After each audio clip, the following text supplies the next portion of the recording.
Bed पर बैठी नंदिनी घुटनों में मुंह छिपाए लगातार रोए जा रही थी और उसे अपने कमरे के बाहर की हलचल और शोर साफ सुनाई दे रहा था। अचानक ही घर में एक ऐसा शोर मच गया जैसे कि वो सबके सब इसी दिन का इंतजार कर रहे थे। नंदिनी ने नफरत से अपनी आंखों से आंसू पोंछे और गुस्से में बड़बड़ाने लगी, आखिर ये लोग मुझे समझते क्या हैं? मैं कोई भेड़ बकरी हूँ जो अचानक से इन्होंने मेरी शादी तय कर दी और इन्हें लगता है कि मैं मान भी जाऊंगी। नहीं, ऐसा कभी नहीं हो सकता। अगर ऐसा हो गया तो समीर का क्या होगा? समीर का नाम लेते ही नंदिनी की आंखों से एक बार फिर से आंसू बहने लगे थे कि तभी अचानक से उसके मोबाइल की व्हाट्सएप रिंगटोन बजने लगी। नंदिनी ने सिर उठाकर अपने मोबाइल की तरफ देखा तो स्क्रीन पर समीर का मैसेज फ्लैश हो रहा था। नंदिनी ने कांपते हाथों से मैसेज खोला तो मैसेज में लिखा था, याद रखना नंदिनी, तुमने आज जो बात मुझे बताई है ना, अगर ये बात सच हुई तो मैं अपनी जान ले लूंगा, क्योंकि मैं तुम्हें किसी और की पत्नी बनते हुए नहीं देख सकता। और तुम शायद भूल रही हो नंदिनी कि तुम सिर्फ और सिर्फ मुझसे प्यार करती हो और पिछले 1 साल में हम दोनों ने कई बार एक दूसरे के साथ जीने मरने की कस्में खाई हैं। और आज तुम इतने आराम से कह रही हो कि तुम्हारी शादी तुम्हारे पापा के दोस्त के बेटे से होने जा रही है, लेकिन तुम ऐसा कैसे कर सकती हो? मत भूलो नंदिनी कि मेरे पास एक पिस्तौल पड़ी है और मुझे उसका ट्रिगर दबाने में एक पल भी नहीं लगेगा। समीर का मैसेज पढ़ते ही नंदिनी की तो जैसे जान ही निकल गई थी, क्योंकि नंदिनी जानती थी कि समीर गुस्से का कितना तेज है। इस वक्त समीर नंदिनी पर इतना ज्यादा गुस्सा था कि वो कुछ भी कर सकता था। नंदिनी किसी जले पैर की बिल्ली की तरह कमरे में इधर से उधर टहल रही थी कि तभी उसके कमरे का दरवाजा खुला। नंदिनी ने जब चौंक कर दरवाजे की ओर देखा तो उसकी मां कमरे में दाखिल हो रही थी और आज वो बहुत ही खुश नजर आ रही थी। देखो तो नंदिनी, तुम्हारे होने वाले ससुर ने तुम्हारे लिए कितना खूबसूरत शादी का जोड़ा बनवाया है। हालांकि शादी जल्दबाजी में जरूर हो रही है, लेकिन तेरे होने वाले ससुर अपने सारे अरमान पूरे कर रहे हैं। नंदिनी बेटा, जरा एक बार नजर तो डालो इस जोड़े पर, ये जोड़ा कितना खूबसूरत और महंगा है। ये कहते हुए नंदिनी की मां ने नंदिनी को एक शानदार शादी का जोड़ा दिखाया और जोड़े के साथ गहनों का डिब्बा और बाकी जरूरी चीजें भी थी। नंदिनी ने उन सभी चीजों को नफरत भरी नजरों से देखा तो नंदिनी की मां उसके चेहरे के भाव देखकर दंग रह गईं और कहने लगी, क्या हुआ नंदिनी, तुम रोई हो क्या और तुम्हारी आंखें इतनी लाल क्यों हो गई हैं? नंदिनी की मां के इतना कहते ही नंदिनी फिर से रोने लगी और वो अपनी मां के पास आकर उनके हाथ पकड़कर कहने लगी, मां, भगवान के लिए मेरे साथ ये जुल्म मत करो। आप लोगों ने इतनी जल्दी मेरी शादी तय कर दी है, लेकिन इसमें मेरा क्या कसूर है? अगर राजीव लंदन से पढ़कर आया है तो, और उसके आते ही उसके पापा की तबीयत खराब हो गई है। दूसरों को खुशियां देने के लिए अपनी औलाद की बलि कौन चढ़ाता है भला? और आप लोग मेरे साथ ये सब क्यों कर रहे हैं? इतना कहते ही नंदिनी की बड़ी बड़ी आंखों में एक बार फिर से मोती चमकने लगे तो नंदिनी की मां हैरानी से उसका चेहरा देखने लगी।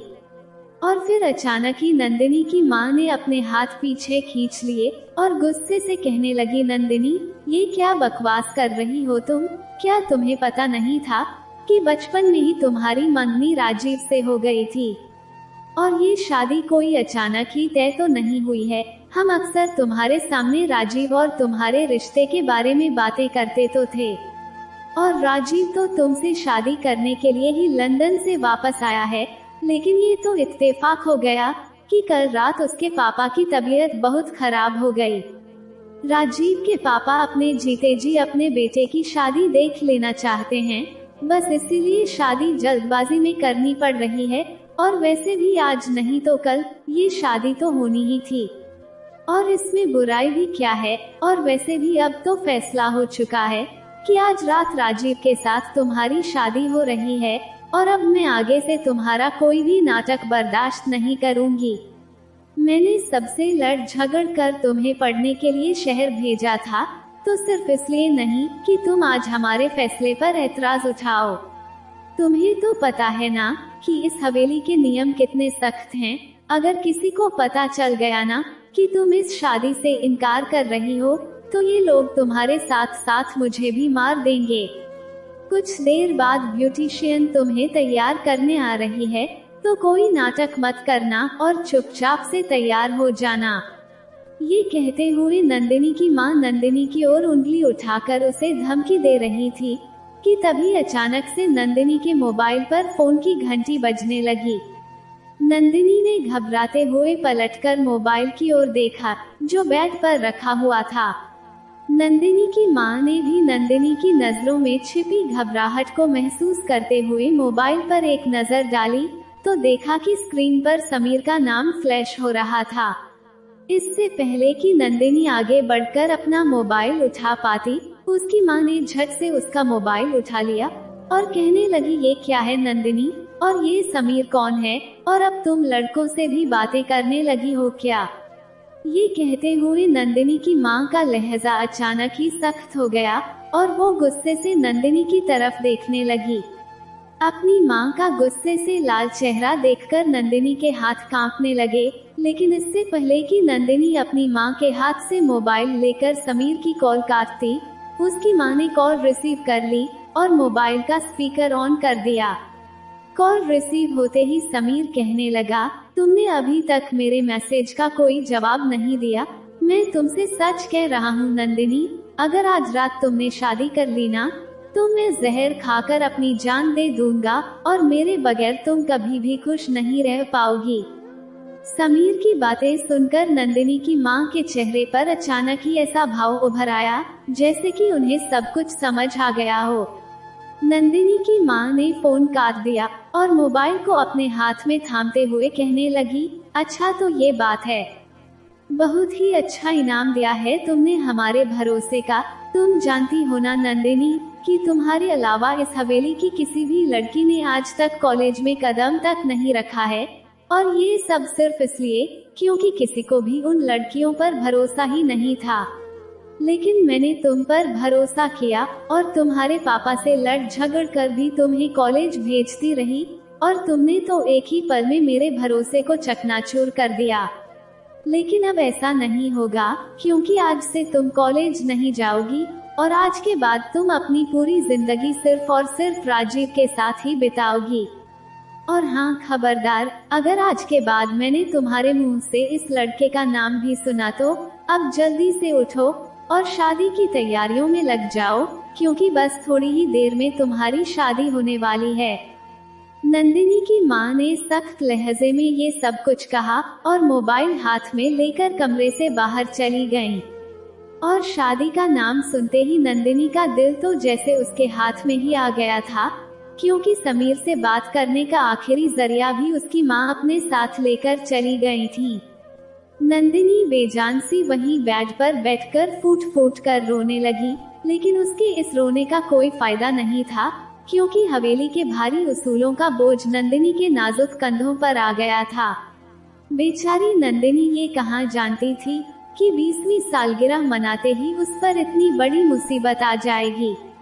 राजीव, जो एक हफ्ते पहले ही लंदन से अपनी मेडिकल की पढ़ाई पूरी करके लौटा था, कल तक तो नंदिनी का सिर्फ एक दोस्त ही था, जिसकी इंटेलिजेंस और खूबसूरती के चर्चे पूरे गांव में मशहूर थे। लेकिन अब अचानक ही राजीव नंदिनी का पति बनने जा रहा था।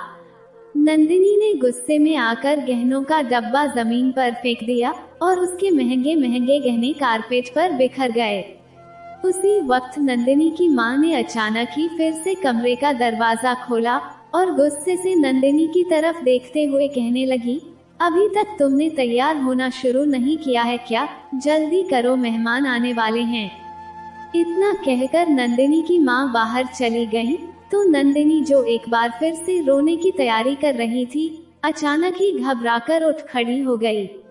नंदिनी ने ना चाहते हुए भी अपनी शादी का खूबसूरत जोड़ा अपने हाथों में उठाया, जिसे देखने से ही पता चल रहा था कि उसे खरीदने वाले ने कितने प्यार से उसे खरीदा है।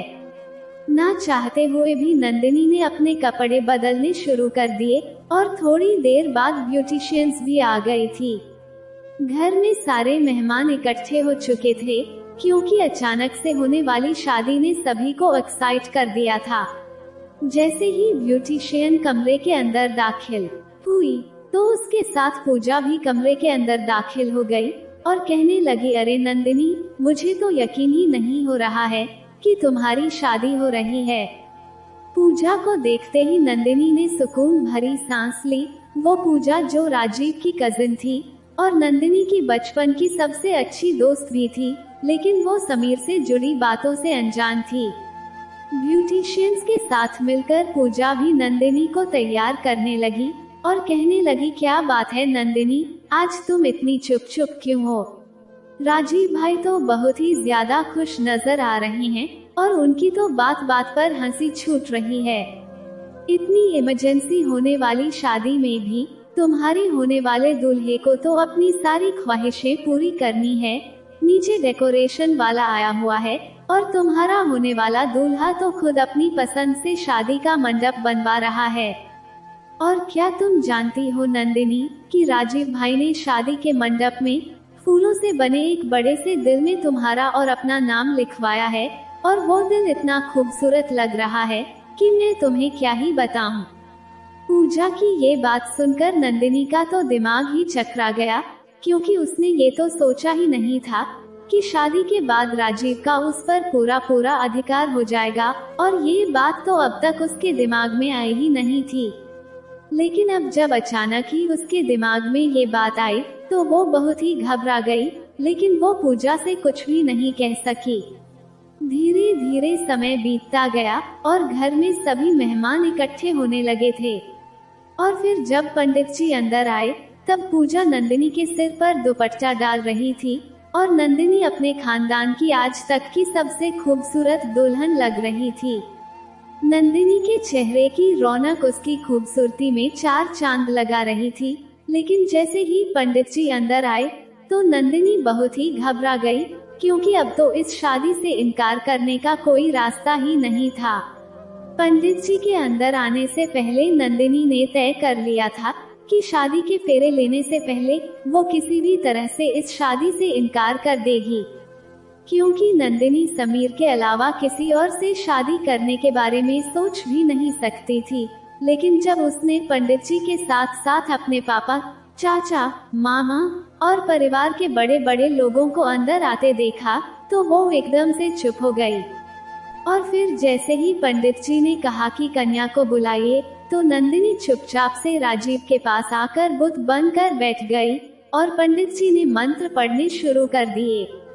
कुछ ही देर में शादी की सारी रस्में पूरी हो गईं और शादी संपन्न होते ही बाहर से आतिशबाजी की आवाजें सुनाई देने लगीं। दोनों परिवार के बड़ों ने एक दूसरे को गले लगाया और आज वहां हर किसी के चेहरे पर खुशी झलक रही थी। अगर वहां कोई दुखी था तो वो थी नंदिनी, और उसका दिल तो कर रहा था कि वो सबके सामने फूट फूट कर रो दे, क्योंकि आज उसकी जिंदगी से समीर हमेशा के लिए निकल चुका था। और वैसे भी नंदिनी को शादी के बाद अपनी हवेली से निकलकर पास वाली हवेली में ही तो जाना था, क्योंकि राजीव और नंदिनी की हवेली अगल बगल में ही तो थी। शादी खत्म होते ही दोनों परिवार के रिश्तेदार दुल्हा दुल्हन के जोड़े को आशीर्वाद देने के लिए मंडप में जाने लगे और हर तरफ राजीव और नंदिनी की तारीफ हो रही थी और लोग उनकी जोड़ी को चांद सूरज की जोड़ी का नाम दे रहे थे। नंदिनी ने राजीव को एक तीखी नजर से देखा और दिल ही दिल में बड़बड़ाने लगी, काश कि ये राजीव लंदन से वापस आता ही नहीं।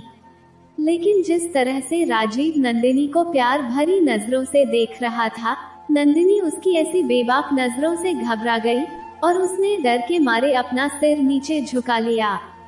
और फिर तो वो जितनी देर तक वहां बैठी रही, उसने तो अपना सिर ऊपर उठाया ही नहीं।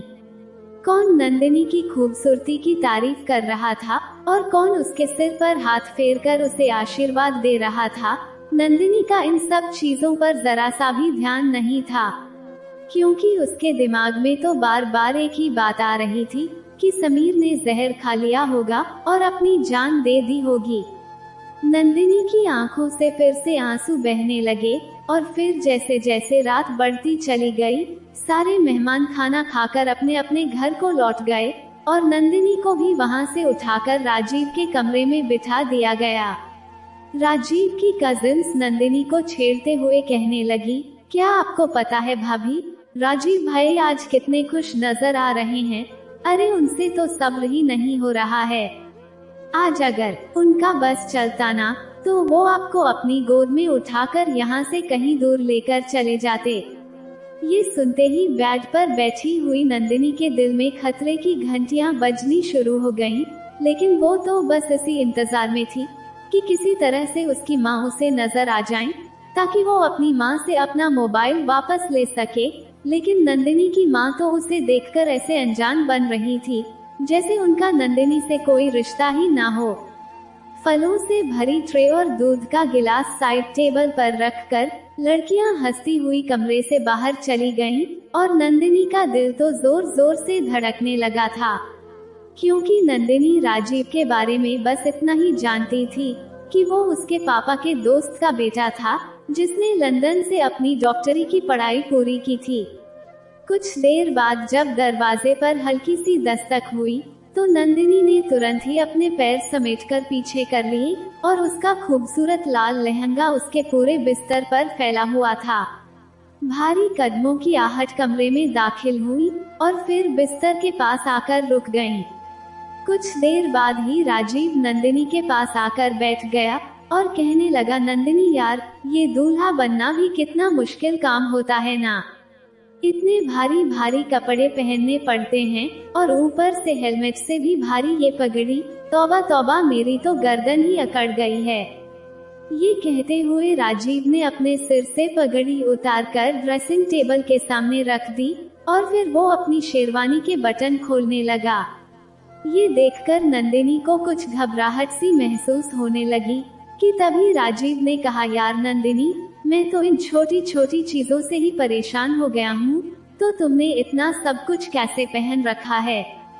इतना भारी शादी का जोड़ा और इतने भारी भारी गहने, और ऊपर से तुमने तो 2-3 किलो मेकअप भी कर रखा है। राजीव की मुस्कुराती हुई आवाज जब नंदिनी के कानों में पड़ी, तो उसने गुस्से से राजीव को घूरते हुए देखा और फिर कहने लगी, इतना भी ज्यादा मेकअप नहीं किया है मैंने, क्योंकि मैं तो पहले से ही खूबसूरत हूँ। नंदिनी की इस बात का जवाब देते हुए राजीव बिना किसी संकोच के खिलखिलाकर हंसने लगा और कहने लगा, अच्छा, लेकिन तुम्हें किसने बताया कि तुम खूबसूरत हो, क्योंकि मैंने तो अभी तक तुम्हारी तारीफ में एक शब्द भी नहीं कहा है। शादी की रात तो दुल्हन अपने दूल्हे का इंतजार कर रही होती है कि कब उसका दूल्हा उसकी खूबसूरती की तारीफ करे और उसे मुंह दिखाई का तोहफा दे। लेकिन तुम तो अपनी खूबसूरती को लेकर बहुत ही ज्यादा कॉन्फिडेंट हो यार। अपने मजाकिया अंदाज में ये सब कहते हुए राजीव नंदिनी के करीब आया और तकिए पर अपनी कोहनी टिकाकर लेट गया। राजीव की बात सुनकर नंदिनी घबरा सी गई और कहने लगी, वो तो बस ऐसे ही मुंह से निकल गया था, लेकिन मुझे यहाँ नींद नहीं आएगी, इसलिए मैं अपने घर अपने कमरे में जा रही हूँ। ये कहते हुए नंदिनी ने बेड से नीचे उतरने के लिए अपने पैर आगे बढ़ाए, तो उसी पर राजीव ने अपना हाथ उसके मुलायम गोरे गोरे पैरों पर रख दिया और नंदिनी के पूरे शरीर में एक सनसनी सी दौड़ गई। अब यही तुम्हारा कमरा है नंदिनी, क्योंकि अब तो हमारी शादी हो चुकी है और तुम मेरी पत्नी बन चुकी हो। एक भारी गंभीर आवाज नंदिनी के कानों में पड़ी, तो नंदिनी ने बिना किसी हिचकिचाहट के राजीव की तरफ देखा, लेकिन राजीव की आंखें तो कुछ और ही कहानी बयां कर रही थीं।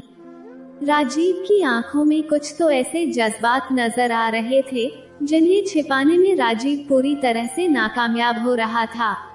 राजीव की बातें सुनकर नंदिनी का दिल उछलकर उसके गले में अटक गया और राजीव को देखते ही नंदिनी की आंखों के सामने समीर की छवि उभर आई। नंदिनी के दिल से दर्द की एक तेज लहर उठी और उसे बेवजह ही राजीव से नफरत महसूस होने लगी। नंदिनी मन ही मन बड़बड़ाने लगी, इसका क्या बिगड़ जाता अगर ये शादी के लिए इनकार कर देता तो? अगर इसके पापा ने शादी के लिए कहा भी था तो कह देता कि उसे मुझ में कोई दिलचस्पी नहीं है। लेकिन नहीं, ये महाशय तो खुशी खुशी मान भी गया और अब शादी करके यहाँ मस्त बैठा हुआ है। ऐसा ही कुछ बड़बड़ाते हुए नंदिनी ने अपना पैर पीछे खींच लिया तो राजीव मुस्कुराते हुए उठ बैठा और अपने साइड टेबल का ड्रॉवर खोलकर कुछ निकालने लगा। राजीव ने नंदिनी से कहा, नंदिनी, मेरी और तुम्हारी ज्यादा मुलाकात तो नहीं हुई है और मैं तो ये भी नहीं जानता कि तुम्हें किस तरह के तोहफे पसंद हैं।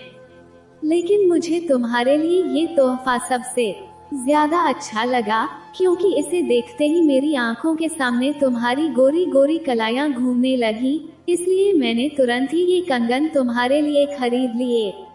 ये कहते हुए राजीव ने नंदिनी के हाथों में बहुत ही खूबसूरत हीरे के कंगन पहनाए तो उन कंगनों को देखकर नंदिनी तो दंग रह गई, क्योंकि उन कंगनों को देखकर उनकी कीमत का अंदाजा लगाना भी नामुमकिन था। कंगन पहनाते हुए राजीव ने नंदिनी का हाथ पकड़ा और फिर धीरे धीरे करके उसके चेहरे की तरफ झुकने लगा। नंदिनी, जो अपने ही ख्यालों में गुम थी, अचानक से बिजली का झटका लगा हो इस तरह से उछल पड़ी। नंदिनी ने अपने दोनों हाथों से राजीव को जोर से धक्का दिया तो राजीव बेकाबू होकर थोड़ा सा पीछे हट गया और उसके चेहरे पर हैरत के भाव फैल गए, क्योंकि वो तो कुछ समझ ही नहीं पा रहा था कि वो नंदिनी के इस इनकार का क्या मतलब निकाले।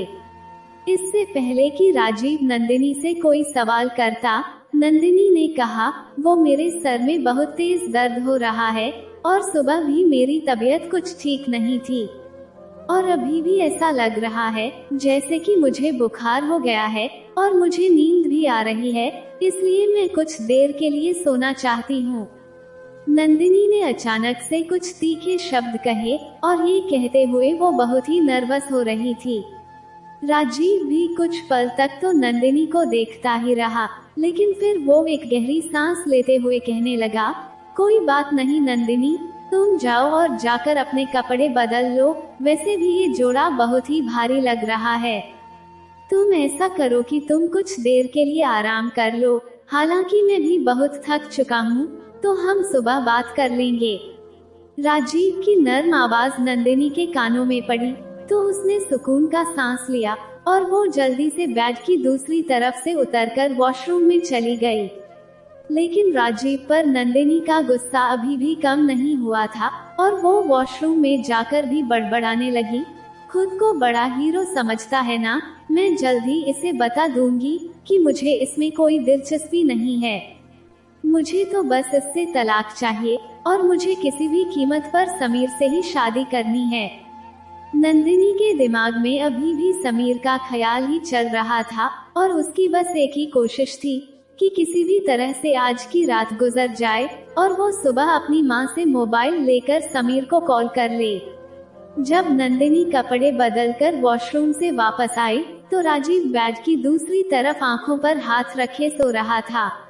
नंदिनी के कदमों की आहट सुनकर राजीव ने अपना हाथ उठाया और नंदिनी को देखने लगा, जिसने अपना मेकअप साफ कर लिया था और एक सादा सा ड्रेस पहन लिया था। शुक्र है कि तुम्हारा असली चेहरा तो नजर आया, वरना मेकअप के साथ तो तुम किसी और ग्रह के प्राणी जैसी लग रही थी। ये कहते हुए राजीव ने नंदिनी को एक बार फिर से चिढ़ाना चाहा और नंदिनी सच में चिढ़ भी गई थी। नंदिनी को राजीव पर बहुत ही ज्यादा गुस्सा आया, इसलिए उसने अपना तकिया उठाया और सोफे की तरफ जाने लगी। अभी तो नंदिनी ने सोफे की तरफ एक कदम ही बढ़ाया था कि तभी राजीव ने उसे पीछे से पुकारा और कहने लगा, अरे यार नंदिनी, फिल्मी हीरोइनों की तरह वहाँ सोफे पर कहाँ जा रही हो? यहाँ आओ और आराम से बेड पर सो जाओ, मैं तुम्हें कुछ नहीं करूँगा। क्योंकि वो सोफा सोने के लायक नहीं है, पता चला कि सुबह तक तुम्हारी कमर ही अकड़ गई होगी। ये कहते हुए राजीव अभी भी मुस्कुरा रहा था और राजीव की ये मुस्कुराहट नंदिनी को जहर जैसी लग रही थी और नंदिनी का दिल तो कर रहा था कि वो राजीव को उसी तकिए से पीट डाले। लेकिन फिर नंदिनी ने एक नजर सोफे पर डाली तो उसे मालूम हुआ कि वाकई में दूर से देखने पर भी अंदाजा हो रहा था कि वो सोफा तो सोने के लायक था ही नहीं। लेकिन फिर नंदिनी ने पलटकर एक नजर बड़े से बेड पर डाली और फिर सोचने लगी कि इधर कोने में ही सिमटकर सो जाती हूँ, राजीव तो वैसे भी इतना दूर है। नंदिनी बेड के दूसरी तरफ लेट गई और उसने अच्छी तरह से खुद पर कंबल भी ओढ़ लिया था।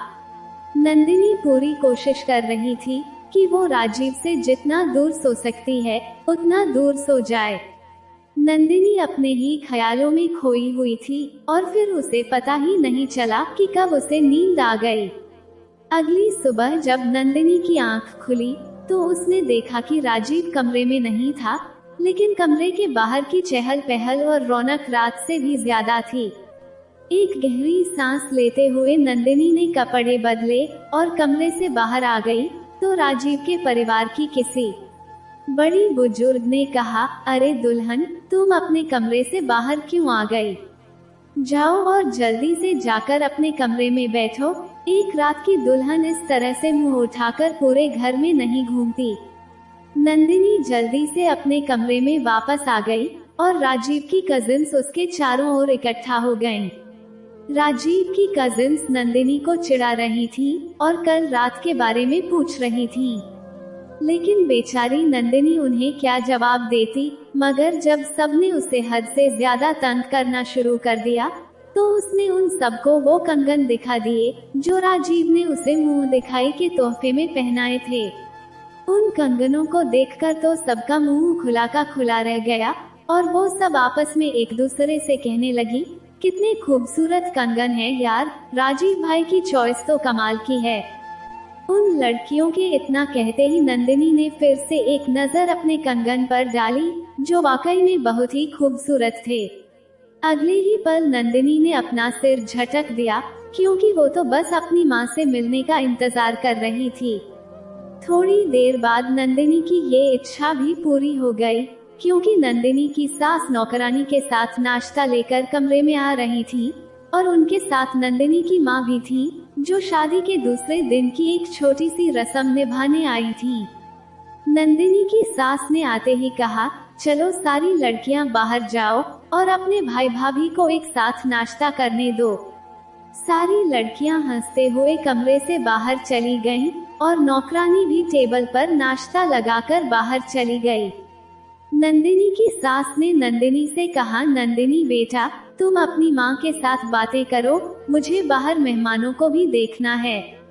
इतना कहकर जैसे ही नंदिनी की सास कमरे से बाहर गईं, तो नंदिनी जल्दी से अपने बैग से नीचे उतरी और अपनी माँ का हाथ पकड़कर कहने लगी, माँ, अब तो मुझे मेरा मोबाइल वापस दे दो ना।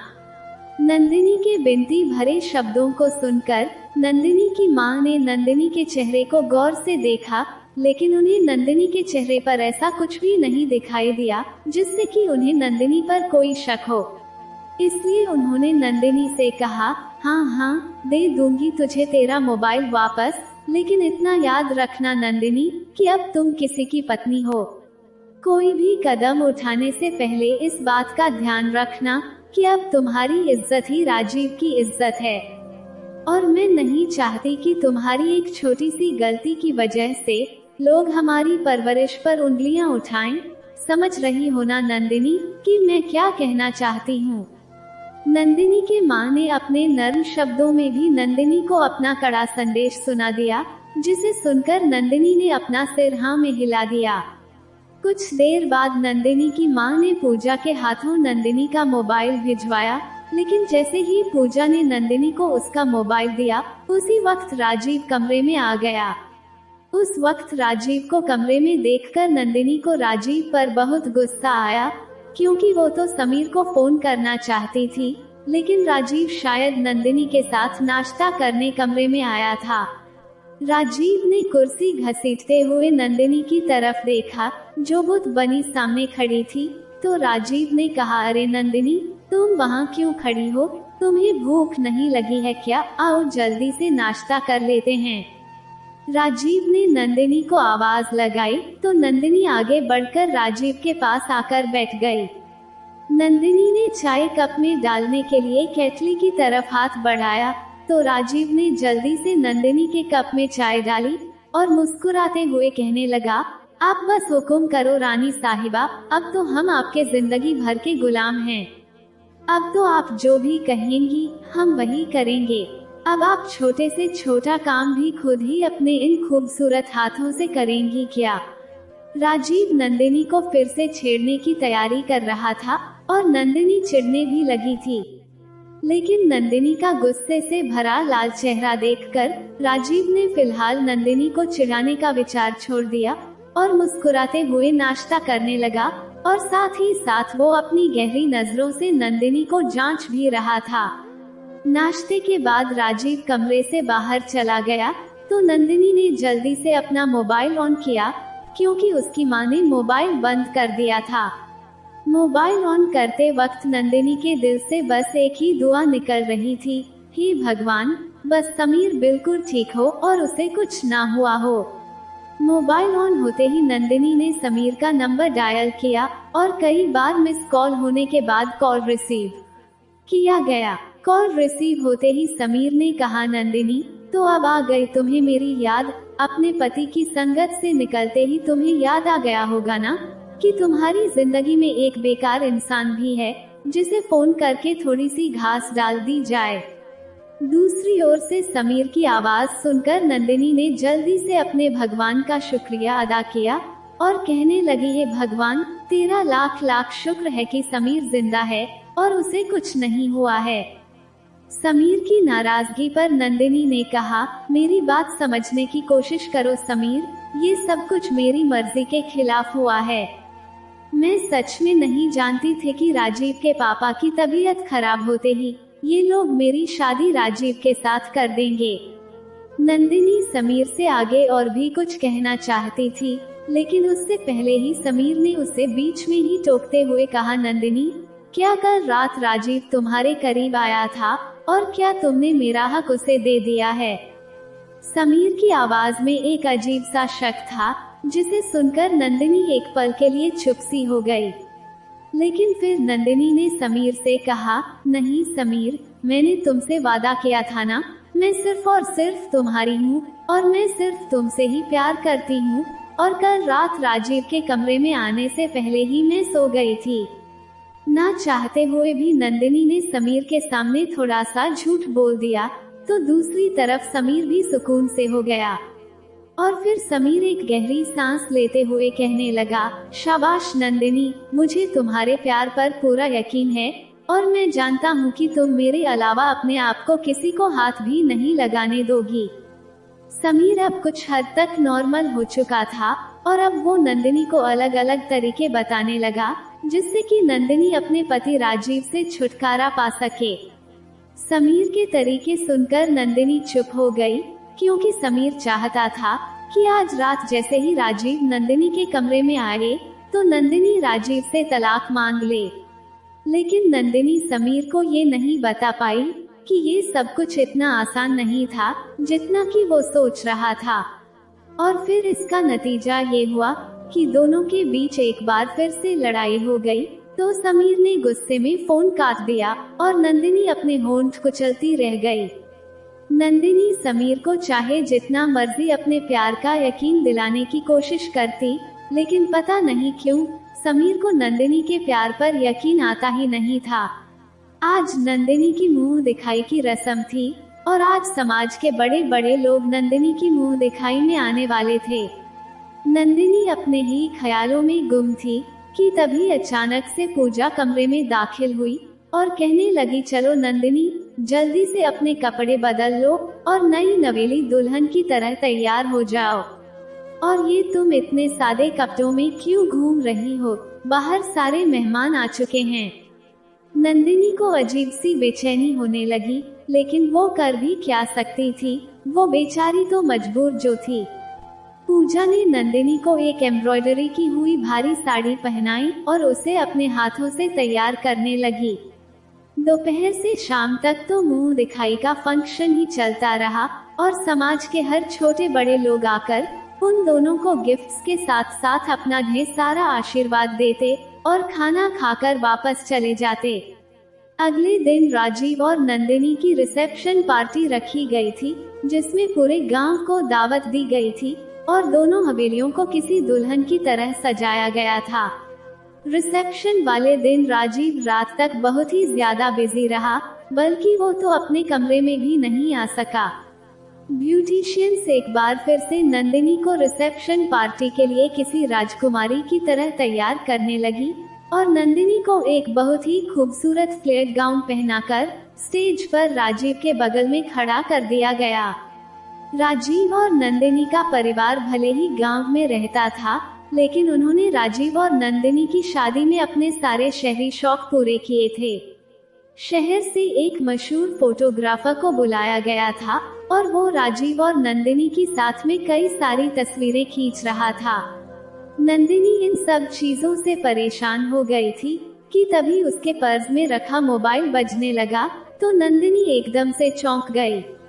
नंदिनी ने अपना मोबाइल निकाल कर देखा तो सामने समीर का मैसेज फ्लैश हो रहा था, जिसमें लिखा था कि मुझे अपनी तस्वीरें भेजो नंदिनी, मैं भी देखना चाहता हूँ कि तुम दुल्हन के रूप में कैसी लग रही हो।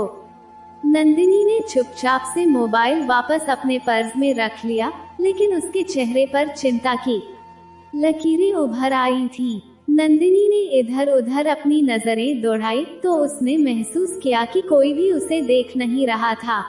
इसलिए उसने जल्दी से अपनी पर्स में से मोबाइल को दोबारा बाहर निकाला और अपनी 2-3 तस्वीरें खींचकर समीर के नंबर पर भेज दी।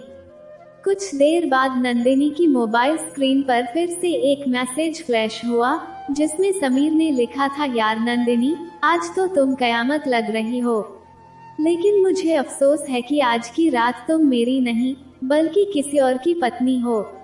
मगर तुम मेरी एक बात याद रखना नंदिनी, अगर तुमने राजीव को अपने करीब आने दिया ना, तो तुम मेरा मरा हुआ मुंह देखोगी।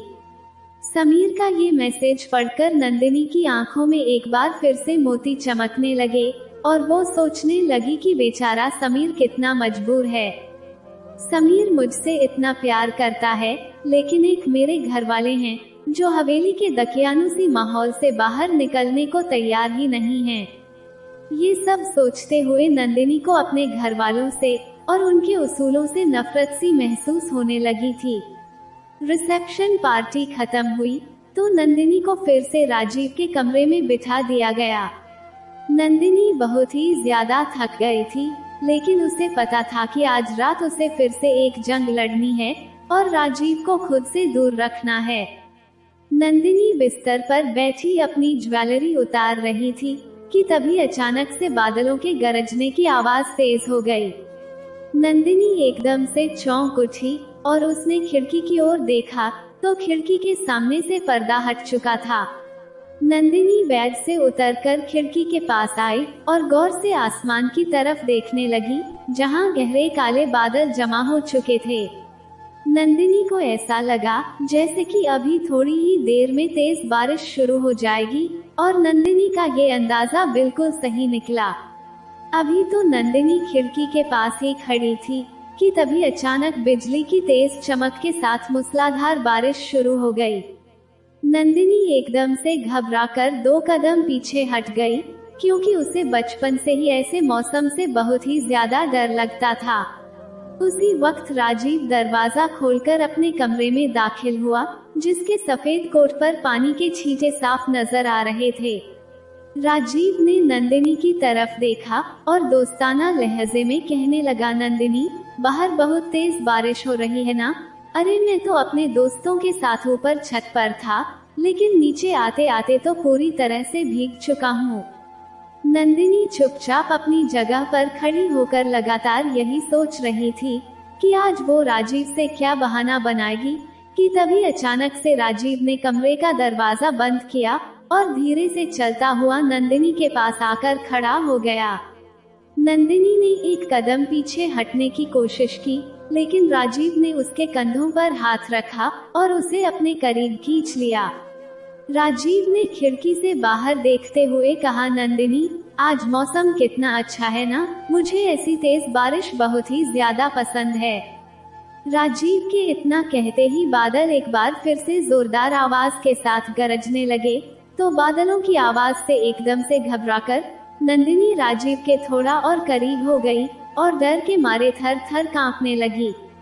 नंदिनी को अपने इतने करीब पाकर राजीव चौंक उठा और कहने लगा, अरे नंदिनी, अब तुम्हें क्या हो गया, डर लग रहा है क्या?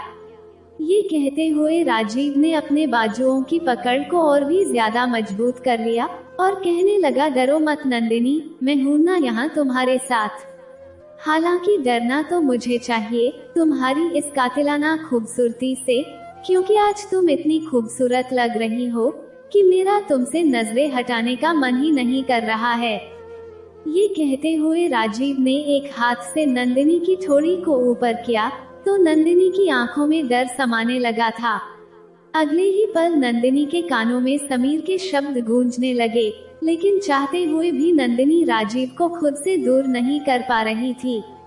नंदिनी खुद को बेबस महसूस करने लगी थी कि तभी अचानक ही बादल दोबारा से जोर से गरजने लगे तो नंदिनी के गले से अचानक ही एक जोर की चीख निकल गई। नंदिनी को इस तरह से घबराते हुए देखकर राजीव भी थोड़ा सा परेशान हो गया, लेकिन फिर उसने नंदिनी से कहा, रिलैक्स हो जाओ नंदिनी, कुछ नहीं हुआ है, थोड़ी ही देर में बारिश बंद हो जाएगी। लेकिन नंदिनी तो वहीं जमीन पर बैठ गई और बच्चों की तरह रोने लगी, क्योंकि नंदिनी को समीर की याद आ रही थी और वो उसे याद कर करके दिल ही दिल में बहुत दुखी हो रही थी। नंदिनी के दिमाग में बार बार समीर का ही ख्याल आ रहा था, लेकिन राजीव को ऐसा लगा कि नंदिनी मौसम की वजह से सहम गई है। इसलिए राजीव ने नंदिनी के दोनों हाथ अपने हाथों में थाम लिए और कहने लगा, कुछ नहीं होगा नंदिनी, तुम ऐसा करो कि अपने कपड़े बदल लो और कंबल डालकर सो जाओ, और फिर जब तुम सुबह उठोगी ना, तब तक तो ये मौसम बिल्कुल ठीक हो चुका होगा। राजीव की नर्म आवाज सुनकर रोती हुई नंदिनी ने अपना सर उठाकर राजीव की तरफ देखा, लेकिन फिर उसने एक पल की भी देरी किए बिना जल्दी से अपने कपड़े उठाए और वॉशरूम की तरफ चल दी। राजीव हैरान नजरों से नंदिनी को देखता रह गया और फिर जब नंदिनी कपड़े बदलकर वॉशरूम से बाहर आई तो वो राजीव की तरफ देखे बिना ही सीधे बेड की तरफ आगे बढ़ गई। राजीव खामोश खड़ा नंदिनी को देखता रहा और बेड पर लेटते ही नंदिनी ने अपनी सिसकियों को रोकने की बहुत कोशिश की, लेकिन थकान से चूर नंदिनी कुछ ही देर में नींद की वादियों में चली गई। नंदिनी को तो ये भी पता नहीं था कि राजीव उसके पास आकर सोया भी था या नहीं, लेकिन अगली सुबह जब नंदिनी की आंख खुली तो राजीव कमरे में नहीं था। शायद उसे सुबह जल्दी उठने की आदत थी। नंदिनी ने दीवार पर टंगी घड़ी पर एक नजर डाली तो देखा कि 8 बज रहे थे और उसके कमरे का दरवाजा हल्का सा खुला हुआ था। अभी तो नंदिनी बेड से नीचे भी नहीं उतरी थी कि तभी पूजा खुले दरवाजे पर दस्तक देती हुई कमरे में दाखिल हुई और कहने लगी, नंदिनी, तुम्हें कुछ भी याद नहीं है क्या? आज तुम्हारा आखिरी पेपर था, चलो जल्दी से उठ जाओ, तुम्हें अभी और इसी वक्त पेपर देने जाना है। नंदिनी घबराकर उठ खड़ी हुई, क्योंकि उसे तो सच में याद ही नहीं था कि आज उसका आखिरी पेपर है। नंदिनी जल्दी से तैयार होकर हवेली से बाहर आई तो उसे कॉलेज यूनिफॉर्म में देखकर उसकी माँ चौंक गई। नंदिनी की माँ ने सख्ती से कहा, इतनी सुबह सुबह कहाँ जा रही हो नंदिनी?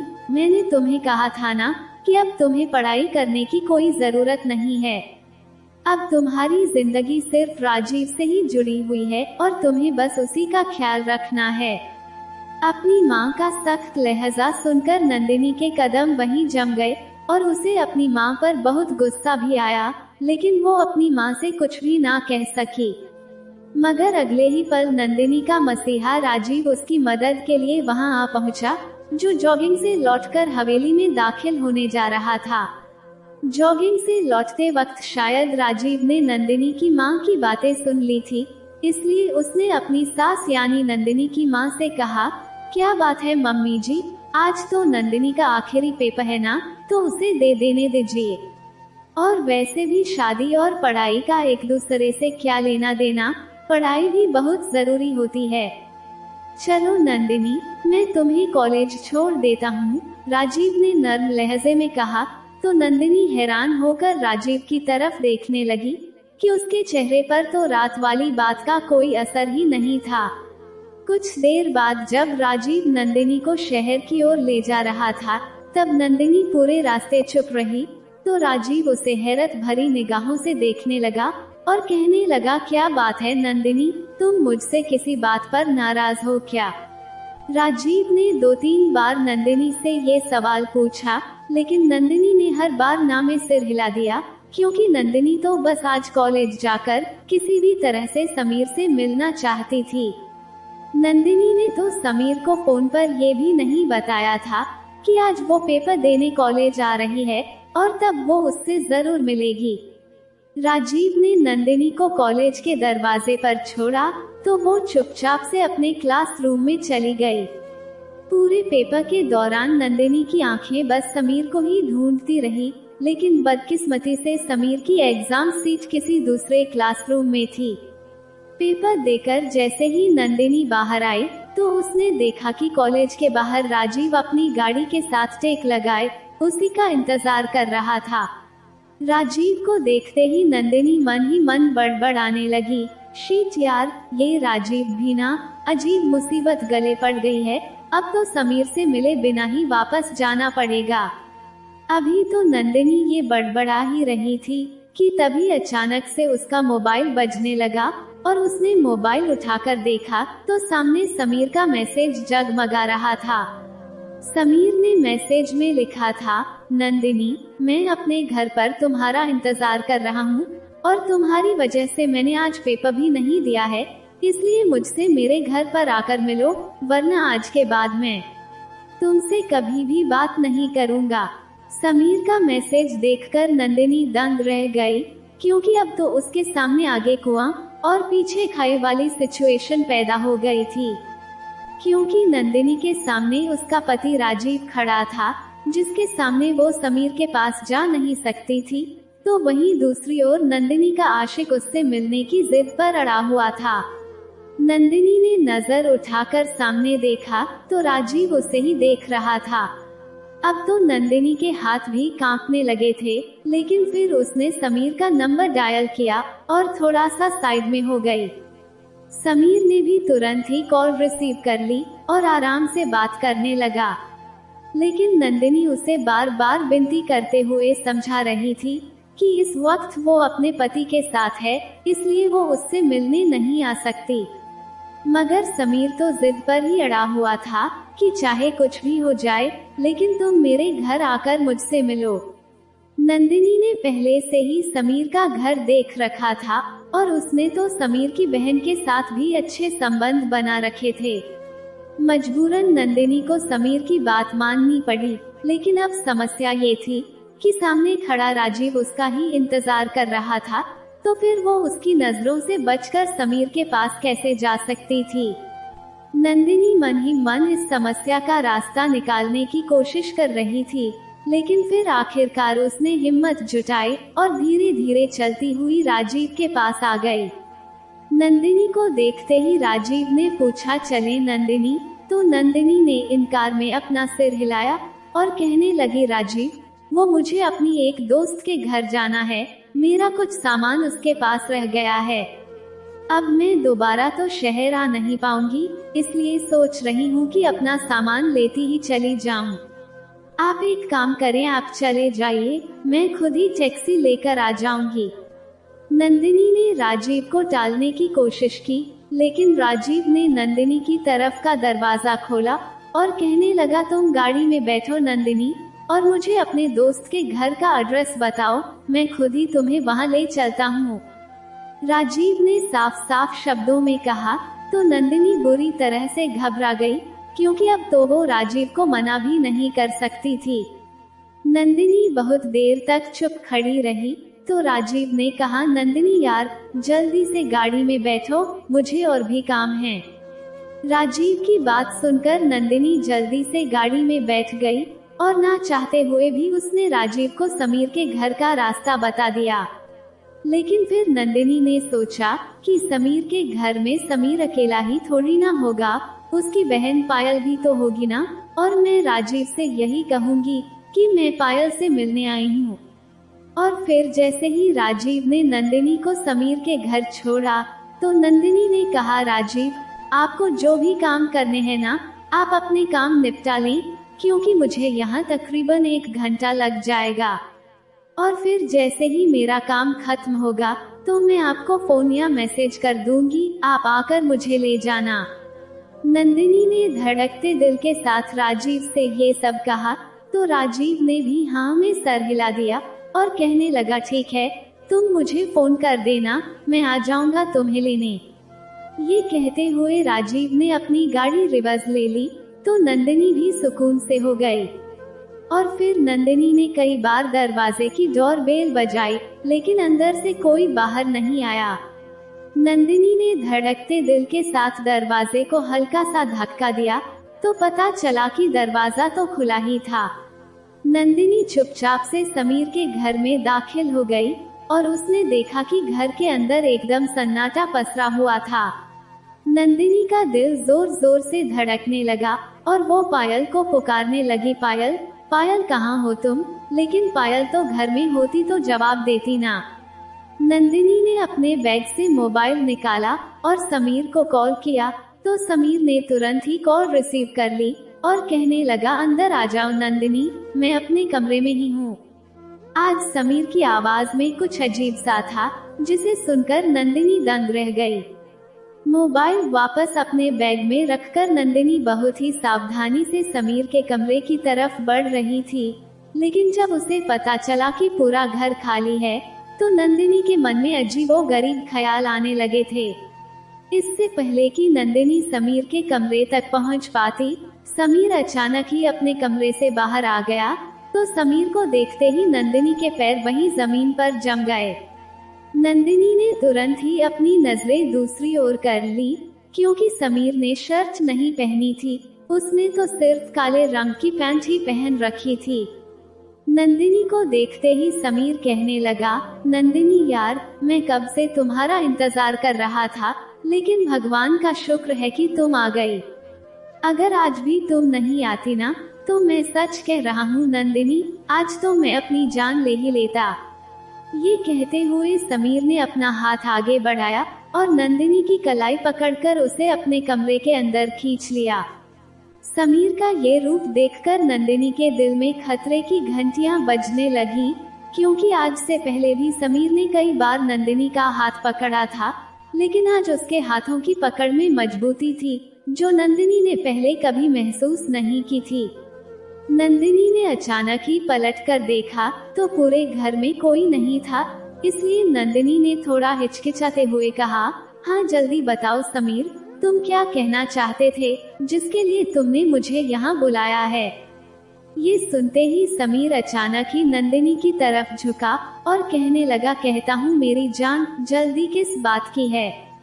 प्यार के वादे तुमने मेरे साथ किए और शादी किसी और के साथ कर ली, ऐसे तो नहीं होता ना जानम, जो मेरा हक है वो तो मैं ही वसूल करूँगा ना, चाहे आज ही सही। समीर ने बड़ी बेशर्मी से ये बात कही, तो नंदिनी घबराकर अपने आप ही पीछे हट गई। समीर अपने खतरनाक इरादों के साथ नंदिनी की ओर बढ़ रहा था और उसके जुनून को देखते ही नंदिनी को पल भर में ही ये एहसास हो गया कि समीर का प्यार एक झूठा दिखावा था, जिसका पर्दाफाश आज हो गया। नंदिनी को जब ये महसूस हुआ कि आज उसने खुद ही अपने पैरों पर कुल्हाड़ी मार दी है, तो अचानक ही उसके गले से एक जोरदार चीख निकल गई। तब समीर ने कहा, चिल्लाओ मत नंदिनी, इस वक्त यहाँ कोई भी नहीं है जो तुम्हें बचाने आएगा। मेरे घर वाले तो दूसरे शहर शादी में गए हुए हैं, इसीलिए आज मैंने पूरी प्लानिंग के साथ तुम्हें यहाँ बुलाया है। ये कहते हुए समीर जोर जोर से हंसने लगा, तो नंदिनी को ऐसा महसूस हुआ जैसे किसी ने उसके कानों में तेजाब डाल दिया हो। नंदिनी बहुत ही बुरी तरह से घबरा गई थी, लेकिन फिर तो उसने आप देखा नाताब और बिना कुछ सोचे समझे कमरे के खुले दरवाजे से बाहर की तरफ भागने लगी। नंदिनी ने समीर के मुंह से अपने लिए कुछ गलत शब्द सुने, जो उसके पीछे दौड़ता हुआ आ रहा था। नंदिनी को इस वक्त कुछ भी होश नहीं था, वो तो बस अपने रास्ते में आने वाली हर चीज से टकराती हुई बाहर की तरफ भाग रही थी। लेकिन बेचारी नंदिनी की किस्मत खराब थी, क्योंकि लॉन से गुजरते समय अचानक ही उसके पैर में एक कील चुभ गई और दर्द की एक तेज लहर उसके पूरे शरीर में फैल गई और वो चकराकर जमीन पर गिर पड़ी। नंदिनी ने दोबारा उठकर भागने की कोशिश की और दरवाजा भी बस थोड़ी ही दूरी पर था, लेकिन अब तो वो एक कदम भी नहीं चल पा रही थी। और फिर नंदिनी ने अचानक ही पीछे मुड़कर देखा तो समीर जानवरों की तरह दौड़ता हुआ उसके बहुत ही करीब आ चुका था। नंदिनी के पास पहुंचते ही समीर नंदिनी को घसीटते हुए अपने कमरे में ले गया और कमरे में ले जाकर उसने नंदिनी को जोर से अपने बेड पर पटक दिया। पैर में लगी चोट की वजह से नंदिनी पूरी तरह से बेबस हो चुकी थी, क्योंकि अब तो वो वहां से उठकर खुद ही भाग भी नहीं सकती थी। नंदिनी की आंखों से बेबसी के आंसू बहने लगे और उसकी लाचारी को देखकर समीर जोर जोर से हंसने लगा और कहने लगा, अब बचकर कहाँ जाओगी मेरी जान, अब तो यहाँ तुम्हें मुझसे कोई भी नहीं बचा सकता।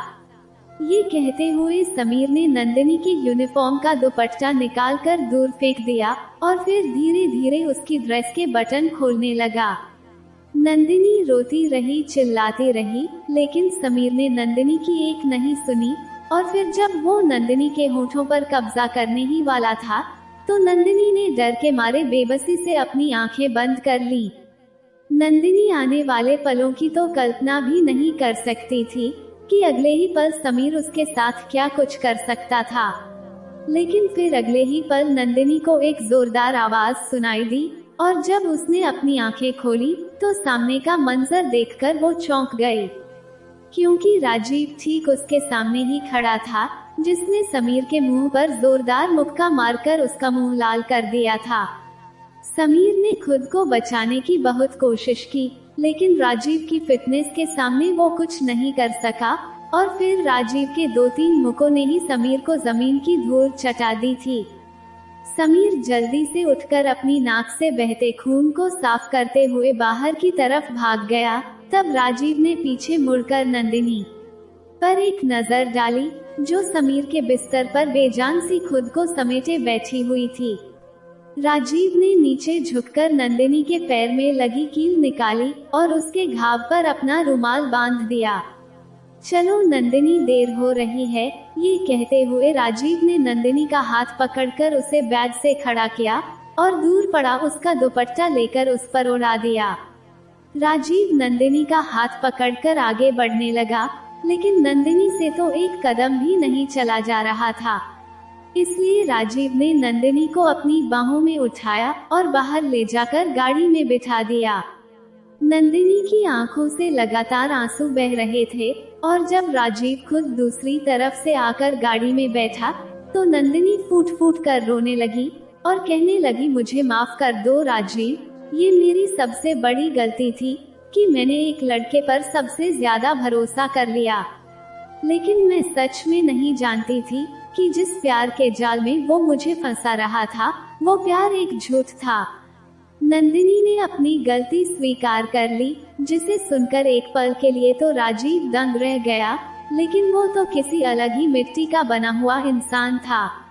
राजीव कुछ देर तक तो नंदिनी को देखता रहा, लेकिन फिर अचानक ही मुस्कुराने लगा और कहने लगा, मुझे पता है नंदिनी, जवानी में लड़के लड़कियां अक्सर ऐसी गलतियां कर बैठते हैं, लेकिन अच्छा हुआ कि तुम्हें समय रहते इस बात का एहसास हो गया। लेकिन अब इस बात को यही भूल जाओ और आगे से याद रखना कि लड़कियों को ऐसे ही हर किसी पर भरोसा नहीं करना चाहिए। राजीव नर्म लहजे में ये कहते हुए गाड़ी स्टार्ट कर रहा था तो नंदिनी ने हैरत भरी निगाहों से उसकी ओर देखा, जो ऐसे तो मुस्कुरा रहा था जैसे कि कुछ हुआ ही ना हो। खाना खाओगी क्या नंदिनी? मुझे बहुत जोरों से भूख लगी है, क्योंकि सुबह तुम्हें कॉलेज छोड़ने के चक्कर में मैंने नाश्ता भी नहीं किया था और फिर तुम्हारा पेपर खत्म होने तक तो मैं वहीं कॉलेज के बाहर तुम्हारा इंतजार ही कर रहा था। नंदिनी ने हाँ में सिर हिलाया तो राजीव ने अपनी गाड़ी एक 5 स्टार रेस्टोरेंट की तरफ मोड़ दी और शादी के बाद आज पहली बार नंदिनी दिल से राजीव के साथ बैठकर खाना खा रही थी।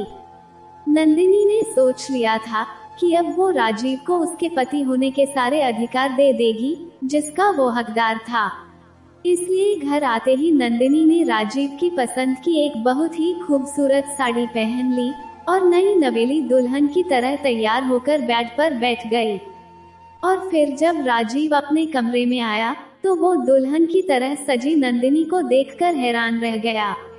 राजीव धीरे से चलता हुआ नंदिनी के पास आकर बैठ गया और कहने लगा, नंदिनी, तुमने सोच भी कैसे लिया कि आज जो कुछ भी तुम्हारे साथ हुआ है उसके बाद मैं तुम्हारे साथ कोई भी रिश्ता बनाने के लिए तैयार हो जाऊंगा। नंदिनी तो ये सोच रही थी कि आज वो राजीव को अपने पति होने के सारे हक दे देगी और बदले में राजीव भी उसकी खूबसूरती की तारीफ करेगा और उसे प्यार और सम्मान के साथ अपना लेगा। लेकिन राजीव के मुंह से ये बात सुनकर नंदिनी की आंखों में आंसू झिलमिलाने लगे और वो एकदम से फूट फूट कर रोने लगी।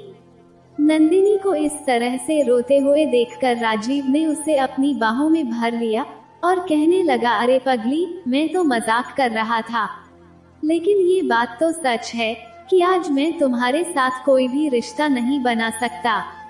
राजीव अपनी शरारतों से बाज नहीं आ सकता था, लेकिन नंदिनी उसकी शरारतों को समझ नहीं पा रही थी। इसलिए नंदिनी ने सवालिया नजरों से राजीव की ओर देखा। तब राजीव ने कहा, नंदिनी, मुझे तुमसे अपना हक वसूलने की कोई जल्दी नहीं है, पहले तुम पूरी तरह से ठीक हो जाओ, हक वसूलने के लिए तो पूरी जिंदगी पड़ी है। ये कहते हुए राजीव ने अलमारी से अपना मेडिकल बॉक्स निकाला और नंदिनी के पैरों के पास बैठकर उसके घाव पर पट्टी करने लगा। पट्टी करते करते राजीव ने नंदिनी से कहा, नंदिनी, किल चुभ गई थी ना, इसलिए टेटनस का इंजेक्शन तो लगाना ही पड़ेगा। इतना कहकर राजीव ने सिरिंज तैयार कर ली और बातों बातों में कब उसने नंदिनी को इंजेक्शन लगा दिया, नंदिनी को तो कुछ पता ही नहीं चला। नंदिनी तो बस राजीव को हैरत से देखे जा रही थी और उसे अपने किए पर पछतावा भी हो रहा था कि समीर जैसे घटिया इंसान के लिए वो राजीव जैसे देवता इंसान को छोड़ने जा रही थी। ये सोचते हुए नंदिनी की आंखों में एक बार फिर से मोती चमकने लगे तो राजीव ने नंदिनी के माथे पर अपना प्यार बरसाया और उसे अपनी बाहों में भरते हुए कहने लगा, बस नंदिनी, अब भूल जाओ सब कुछ और यही सोचकर अपनी जिंदगी में आगे बढ़ो जैसे कि कुछ हुआ ही ना हो। आज नंदिनी ने भी अपने आंसुओं को साफ करते हुए राजीव के सीने में अपना सिर छिपा लिया और दिल ही दिल में अपने भगवान से प्रार्थना करने लगी कि अब वो राजीव से कभी भी अलग ना हो। वाकई में नंदिनी के माँ बाप की पसंद नंदिनी के लिए सबसे अच्छी थी और आज नंदिनी के दिल में राजीव के लिए जो प्यार पैदा हुआ था वो अब कभी भी खत्म नहीं हो सकता था। दोस्तों, राजीव, नंदिनी और समीर पर मैंने पहले भी एक लव स्टोरी लिखी है जो मेरे दर्शकों को बहुत ही ज्यादा पसंद आई है। अगर आप में से किसी ने वो कहानी नहीं सुनी है और अगर आप उस कहानी को सुनना चाहते हैं तो उस कहानी का लिंक मैंने डिस्क्रिप्शन बॉक्स में और कमेंट बॉक्स में जोड़ दिया है। आप उस लिंक पर क्लिक करके उस कहानी को सुन सकते हैं। चलो तो फिर मिलती हूँ एक नई कहानी के साथ। तब तक के लिए आप सभी को मेरे जय श्री राम। दोस्तों, उम्मीद करती हूँ कि आपको हमारी कहानी पसंद आई होगी। अगर कहानी अच्छी लगी हो तो वीडियो को एक लाइक करके कमेंट में जय श्री राम या राधे राधे जरूर लिखें। और अगर आप चैनल पर नए हैं और अभी तक आपने चैनल को सब्सक्राइब नहीं किया है तो जल्दी से चैनल को सब्सक्राइब कर लीजिए और बेल नोटिफिकेशन को ऑन कर लें ताकि आपको हमारी कहानी का अपडेट सबसे पहले मिलता रहे। कहानी को अंत तक पढ़ने के लिए आपका बहुत बहुत धन्यवाद। राधे राधे।